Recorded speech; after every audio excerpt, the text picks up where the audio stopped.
Our silent fights always ended us until we did this. You know that saying, silence is golden. Well, in our house, it was anything but. It was this heavy, suffocating blanket, a cold war fought in all the empty spaces between us. It got so bad, just so incredibly heavy, that the idea of us, well, it almost became a distant memory. We were standing right on the edge, and that silence, it was just about to push us over. Yes. When we first met, oh man, it was all laughter and joy that never seemed to end. We were Alex and Jamie. You know that couple, the ones who could chat about anything and everything, always finishing each other's sentences. It just felt so easy, like we found this secret language that only we understood. But then, slowly, so slowly, you almost don't notice it at first. Like a tiny crack appearing in a beloved vase, small at first but threatening to spread, a new pattern started creeping in. Disagreement, which here are totally normal in any relationship, started to end differently. Instead of actually talking things through, one of us, and at some times both of us, would just retreat. Silence became the punctuation mark at the end of every single argument. This big, heavy full stop that solved absolutely nothing. At first, it might have been just an hour or two of quiet. You could cut the unspoken tension with a knife. But then, those hours stretched into days. The silent treatment became this familiar, dreaded guest in our home. And it wasn't just that there were no words, it was the feeling of something heavy hanging in the air. That awful sense of being completely alone, even when we were in the same room. Misunderstanding just got worse and worse because there was no space to clear things up, no rooms to explain. They were like weeds in the garden, thriving in the silence and choking any chance for clarity. I remember thinking, how on earth did we get here? We used to talk for hours, and honestly, it makes sense, right? When needs and feelings aren't being said out loud, it just makes conflicts bigger and slowly eats away at any closeness. We were basically expecting each other to be mind reader, a classic mistake for couples, I think.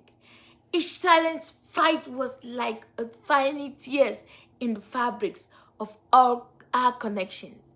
And believe me, those tears were starting to add up. The silence wasn't just quiet, it was screaming with unspoken accusations, hurt, feelings, and a distance that just kept growing.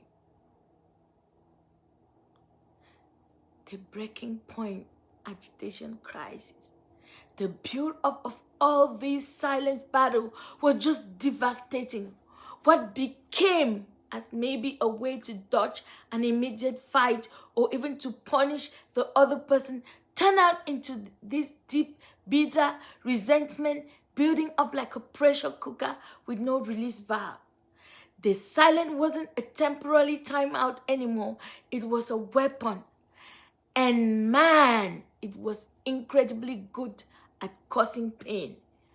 I would walk around the house feeling like I was invisible. My chest was high with awful mix of anger, sadness, and just profound loneliness. Jenny told me later they felt exactly the same. Like they were shouting into a black hole.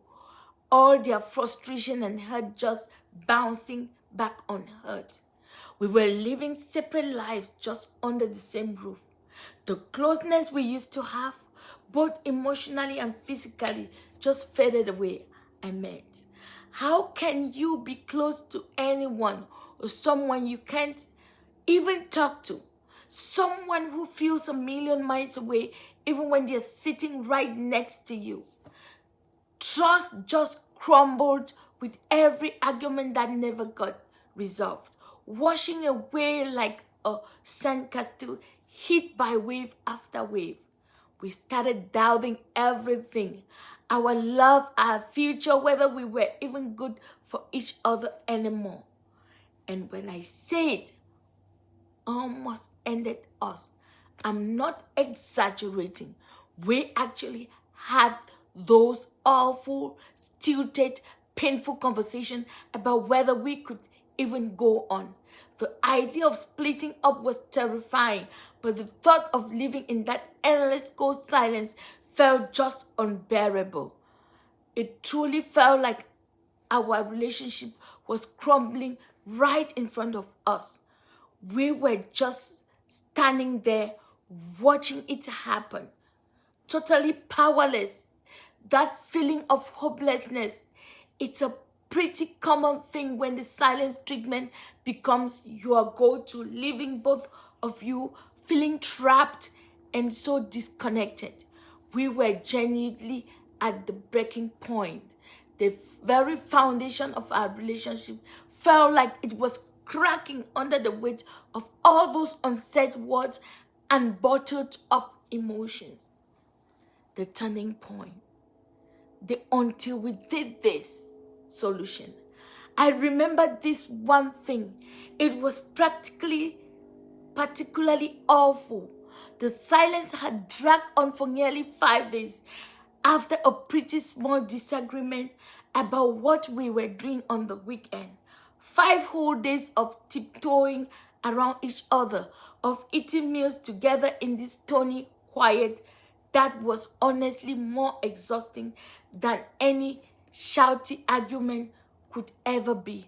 I was just sitting there on the couch, staring at a blank TV screen, and that one thought that kept playing over and over in my head was, I can't do this anymore. It wasn't just about that one fight. It was about the crushing weight of all the fight, all the silence, all the distance we've let grow between us. In that moment, out of sheer desperation, something just shifted. Maybe it was the raw pain of realizing we were so close to losing something incredibly precious. Or maybe it was just a tiny flicker of the love that was still buried deep down underneath all those layers of resentment. I just knew deep down we couldn't keep going like this. The old ways weren't working. Actually, they were actively destroying us, like tying or trying to dose a fire with gasoline. We needed something different, something that felt radical, at least for us. So that evening, after Jamie had gone to bed, I stayed up. I had no idea what to do, but the thought of facing another day of that silence was unbearable. I thought about everything I wanted to say, all the hurt, all the fear, but also all the love that I knew was still there. And then this idea born more out of desperation than any stroke of genius at the time, trust me, started to take shape. What if we could have found a way to speak to each other without that immediate pressure and emotional blow up that always sent us straight back to the silence? Explaining this. The next morning, the air was still thick with all that unspoken tension. I went up to Jamie, not with accusation or demands to talk, but with an idea. I called it our bridging letters technique. Sounds a bit formal, maybe, but the idea itself was pretty simple.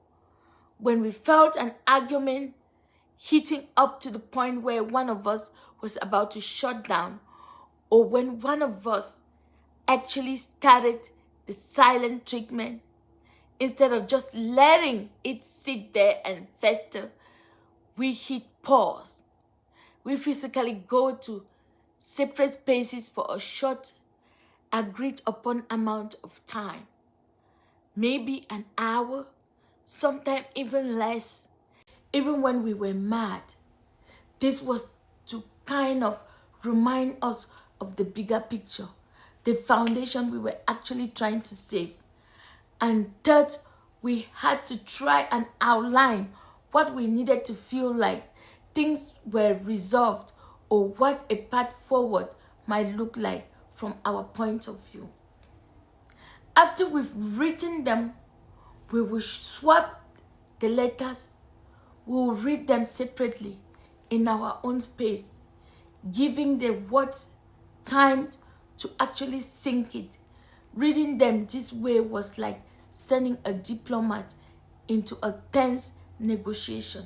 It allowed us to understand the other position before the submit of a face-to-face talk, without that pressure of having to come up with an immediate verbal comeback.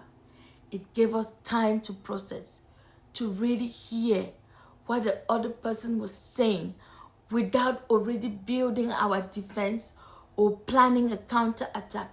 It wasn't about winning the argument anymore. It was about understanding. It was our way to communicate when talking directly had just become too loaded with emotions and past hurt. The first few times we tried it, it was upward. The letters were a bit stilted, sometimes still packed with more frustration than we meant to put in there. But the actual act of writing, it was surprisingly cathartic, like shifting through a cluster drawer and finally organizing your thought. It forced us to get our feelings out more clearly than we ever could in the heat of the moment. And the reading each other's words without interruption or interrupting allowed for a different kind of listening, a deeper, more empathetic understanding of what the other person was truly going through. It wasn't a magic wand. It didn't instantly fix everything. Sometimes the letters led to more discussion, but the discussion was almost always calmer, more focused, because that initial emotion explosion has been diffused. We were actually learning to communicate in a healthy way, even if it started with pen and paper. This structured approach really helped us break the cycle of silence and start building bridges back to each other, one letter at a time. We were, in a way, creating a safe space for honest talks, even if those talks started silently on paper. The transformation and result. The new level of intimacy. The change wasn't overnight, but it was huge. These bridging letters started to chip away at the power of the silent treatment like a persistent chisel on hearthstone. Just knowing we had this tool, this process we could turn to when things got really tough, actually lessened the fear of conflict. Arguments still happen, of course, we are only human. But instead of blowing up into days of hurtful silence, they started to become chances to understand each other on a deeper level. The letter often cleared the path for actual conversation, where we could talk about the real issues with ways more calm and clarity. Slowly but surely, that heavy, oppressive feelings in our home started to lift. We began talking more, and not just about the problem, but about everything else to our days, our dreams, silly little things. The laughter came back like the first bird song after a long, harsh winter. We were learning to say what we needed and how we felt clearly instead of just hoping the other person will magically guess, and actively listening. That became a real part of how we talk to each other too. A skill we definitely sharpened by reading those letters and really trying to get where the other person was coming from. And the intimacy, it came back, but it was different this time, deeper. It wasn't just the physical intimacy that returned, though that was definitely a welcome part of it.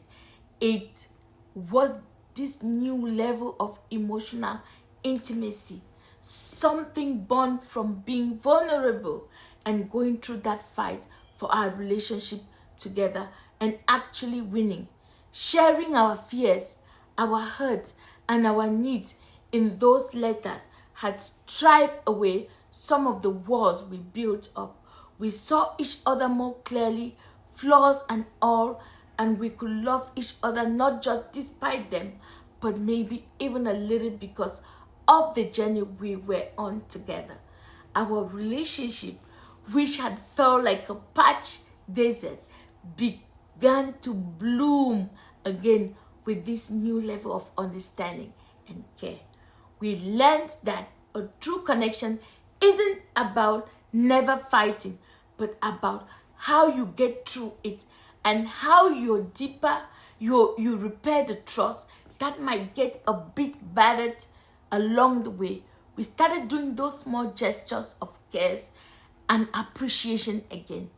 All these little things that had gotten lost in the cold war of our silence day.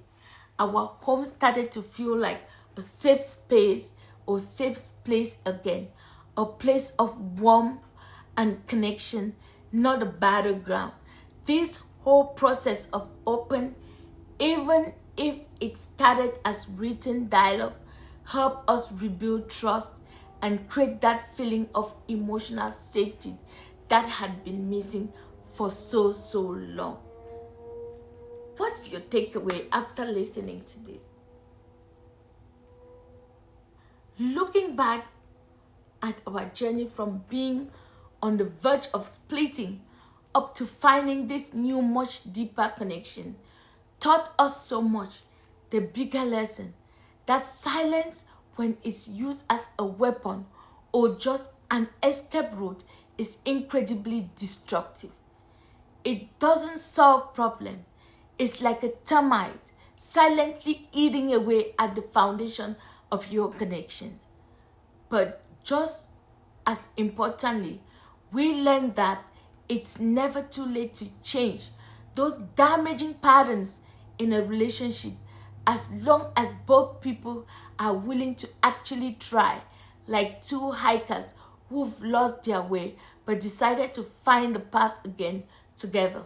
Our bridging letters, that wasn't some professionally approved method.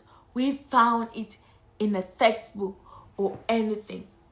It was something we kind of stumbled into out of sheer desperation.